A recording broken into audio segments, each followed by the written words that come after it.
Hi guys. So आजचा आपला topic काय आहे? बॅड न्यूज आहे. एलिजिबल क्रायटेरिया म्हणजेच रिवाइज कट ऑफ 2025चा खाली येण्याबद्दल आताचे लेटेस्ट अपडेट काय आहेत हे तुम्हाला मी सांगणार आहे. वन बाय वन पाहू. ओके. सो गाईज आजचा आपला टॉपिक काय आहे? बॅड न्यूज आहे विद्यार्थ्यांसाठी. नीट 2025चा रिवाइज्ड कट ऑफ म्हणजेच एलिजिबल क्रायटेरिया खाली येण्याबद्दल आताचे अपडेट काय आहे तुम्हाला सांगतो. Okay. So guys bad news for not eligible student because BMS BHMS revised cut off eligible क्रायटेरियाची जी केस होती ती आता केस आहे ना सुप्रीम कोर्टामध्ये गेली आहे. कुठे गेलेली आहे? सुप्रीम कोर्टामध्ये ती केस गेलेली आहे एलिजिबल क्रायटेरिया खाली करण्यात यावयाची. ओके. सो गाईज रिझन काय आहे? NCISIM ने हायकोर्टाचे जे डिसिजन होते ते ऐकले नाहीये म्हणून केस ही सुप्रीम कोर्टामध्ये गेली आहे. Okay.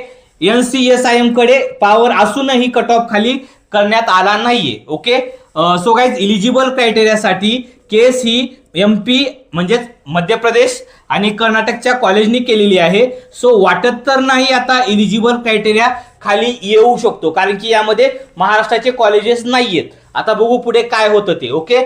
So guys I know मॉर्निंगलाच मी तुम्हाला सांगितले होते की कट ऑफ हा खाली येऊ शकतो पण आत्ताच मला केस लेटर भेटलेला आहे त्यामुळे मी तुम्हाला आता डायरेक्टली सांगत आहे की एलिजिबल क्रायटेरिया खाली यायचे चान्सेस हे थोडेसे संपलेले आहेत कारण की सुप्रीम कोर्टाने पुढची देखील डेट दिलेली आहे. ही डेट तुम्हाला नेक्स्ट व्हिडिओमध्ये डिटेल्स वाईज मी तुम्हाला सांगणार आहे. लक्षात